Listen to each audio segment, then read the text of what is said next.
tout le monde! Là, je vais enlever mes lunettes parce que il y a beaucoup trop de reflets. Et puis j'avoue que c'est bizarre parce que j'ai vraiment plus beaucoup de temps pour filmer des vidéos. Sauf qu'aujourd'hui, j'avais vraiment le goût de vous revenir avec une vidéo puis un peu me remettre dans YouTube et recommencer à faire des vlogs, je l'espère, à chaque semaine.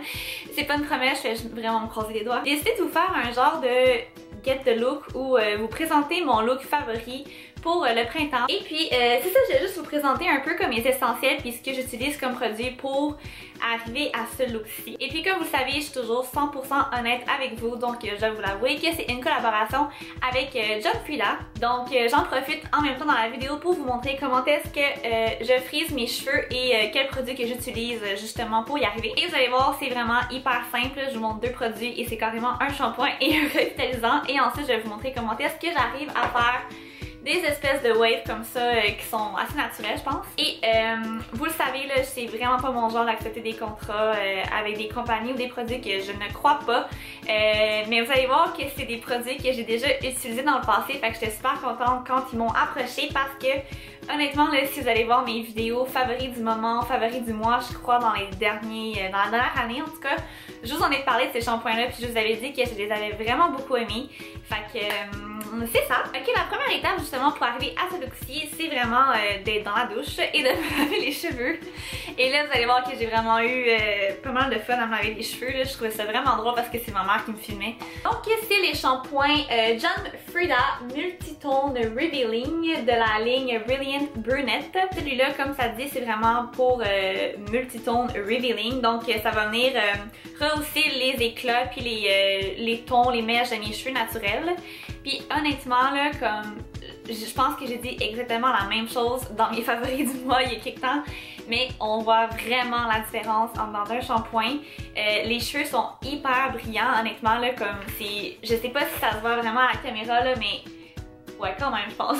Puis, c'est ça, le but de ces shampoings et revitalisants-là, justement, c'est vraiment de les faire rehausser, fait que ça paraît encore plus. Puis, pour vrai, on dirait juste que je reviens de salon de coiffeur. Et qu'est-ce qui est fun, c'est que vous voyez la différence en un seul shampoing, comme vous voyez. Ils sont hyper hydratants en plus, puis ils sentent comme le cacao un petit peu, fait que c'est super agréable quand on se lave les cheveux. Et puis, c'est pas compliqué pour arriver à mon résultat. Je vais me sécher les cheveux, puis comme vous pouvez voir, j'ai vraiment aucune technique. Je fais juste prendre une brosse qui est plate et je fais juste venir les brosser, les sécher un peu n'importe comment jusqu'à ce qu'ils soient vraiment sèches, même si c'est super long parce que j'ai des cheveux qui sont longs et en plus qui sont assez épais. Fait que ça peut me prendre jusqu'à 15 à 20 minutes pour me sécher entièrement. Puis sinon, pour arriver à ces petites waves là, c'est vraiment simple. Moi, je me suis acheté justement un kit il y a quelques années. Puis c'est vraiment le meilleur investissement que j'ai fait. J'utilise le plus gros manche parce que je trouve que c'est ce qui fait des boucles et des waves qui sont plus naturelles et non pas trop frisées et trop fake si on veut. Et comme vous pouvez voir, la seule chose que je viens faire, c'est vraiment de les envelopper autour du bâton. Puis je répète ça partout sur mes cheveux. Moi, je le fais vers l'extérieur aussi, donc comme vous pouvez voir là, je trouve que ça donne un petit peu plus de volume quand on se passe les mains comme ça. Et puis c'est vraiment la seule chose que je fais. Je vais faire rapidement mes petits items que j'ai mis dans mon visage avant de vous montrer mon outfit. Comme vous allez voir, c'est vraiment super simple. La seule chose que je viens faire, c'est de premièrement appliquer une bébé crème ou un fond de teint. Ça, c'est vraiment à votre guise. Là, moi, j'ai vraiment eu des problèmes d'acné il y a quelques mois, puis je suis restée des cicatrices. Et j'avoue que ça me complexe encore beaucoup, fait que j'aime mieux venir les couvrir un petit peu mieux qu'avec une bébé crème. Fait que je prends un fond de teint. Puis sinon, comme vous voyez là, l'autre chose que je viens faire, c'est que je viens faire mes sourcils vraiment très simplement comme j'ai fait toujours, avec un crayon et un gel fixatif. Et je finis avec du mascara.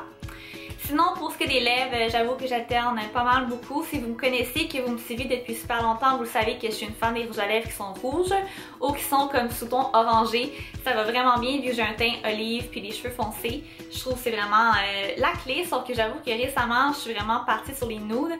Dont celui-là. C'est comme un nude, mais comme rosé, corail. Je sais pas trop comment l'expliquer, mais je trouve que ça fait super naturel. Fait que c'est fun. En passant, tous les produits que je vous ai mentionnés ou que j'utilise dans la vidéo vont être dans la barre d'informations. Comme toujours, j'essaierai de vous mettre des liens aussi si vous voulez aller vous les procurer ou avoir plus d'informations.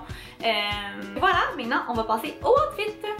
j'ai opté pour des leggings, mais pour ajouter une petite twist, j'ai mis mes leggings qui sont en cuir. Je trouve que ça fait un look un petit peu plus chic. Et mon top aussi, c'est un top qui est off the shoulder et je dois avouer que c'est vraiment mon coup de cœur depuis un an à peu près. J'ai vraiment beaucoup de chandails qui sont off the shoulder. Je trouve que c'est quelque chose d'avantageux pour les femmes, côté, je sais pas, montrer nos épaules, c'est un petit peu sexy sans l'être trop non plus parce que c'est pas un gros décolleté. Sinon, pour les accessoires, vous savez que j'en porte rarement. La seule chose que je mets toujours, c'est une montre et ce temps-ci, je porte toujours mes nouvelles boucles d'oreilles et mon nouveau collier que mon copain m'a offert pour Noël. Donc voilà, je pense que j'ai fait le tour de mes petits essentiels pour arriver à ce look-ci. J'espère que vous allez apprécier et puis si c'est le cas, mettez un thumbs up à la vidéo et puis je dois vous dire, je crois bien que je vais commencer à revlogger vraiment plus souvent. Okay, merci beaucoup d'avoir écouté. On se revoit très bientôt et puis c'est ça, bye! If I can't have you, what am I gonna do? 'Cause the world means nothing when I'm stuck on you. Baby, you the truth.